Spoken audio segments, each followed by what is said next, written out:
मुंबई के आजाद मैदान में मराठा आरक्षण की मांग को लेकर डटे मराठा आंदोलनकारियों के आंदोलन और मनोज जरांगे पाटिल के आंदोलन का आज 5वां दिन है। वहीं कामकाज के दिन के बीच दक्षिण मुंबई में आवाजाही प्रभावित होती भी नजर आई।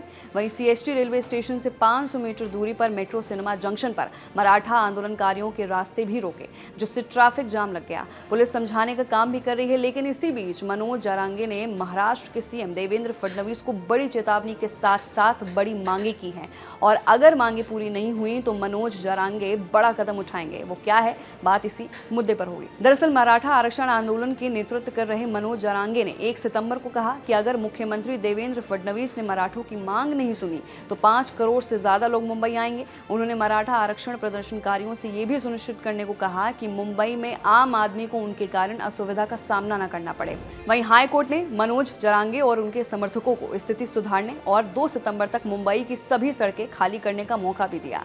हाई कोर्ट ने यह कहा कि मनोज जरांगे के नेतृत्व वाला विरोध प्रदर्शन शांतिपूर्ण नहीं है और इसमें सभी शर्तों का उल्लंघन किया गया है। हाई कोर्ट ने मुंबई में सामान्य स्थिति बहाल करने को भी कहा। वहीं हाई कोर्ट ने महाराष्ट्र सरकार से यह भी पूछा कि स्थिति से निपटने की क्या योजना है।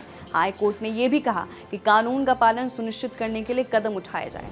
साथ ही मनोज जरांगे ने सोमवार को अपने अनशन के चौथे दिन से पानी पीना भी बंद करने का संकल्प लेते हुए कहा कि वो मराठा समुदाय को अन्य पिछड़ा वर्ग यानी ओबीसी श्रेणी में आरक्षण देने की अपनी मांग को लेकर गोलियां भी खाने को तैयार हैं। उन्होंने सरकार से उपलब्ध रिकॉर्ड को आधार बनाते हुए आरक्षण के आधार पर एक सरकारी आदेश जारी करने की भी मांग की। वहीं महाराष्ट्र सरकार ने रविवार को कहा कि वो मराठा समुदाय के लिए कुणबी यानी एक ओबीसी जाति का दर्जा देने संबंधी हैदराबाद गेजेटर को लागू करने के लिए कानूनी राय लेंगी। हालांकि जरांगे इससे प्रभावित नहीं हुए और उन्होंने कहा कि जब तक उनकी मांगे पूरी नहीं हो जाती तब तक वो दक्षिण मुंबई के आजाद मैदान स्थित धरना स्थल से नहीं हटेंगे, चाहे देवेंद्र फडणवीस सरकार प्रदर्शनकारियों पर गोलियां ही क्यों न चला दे।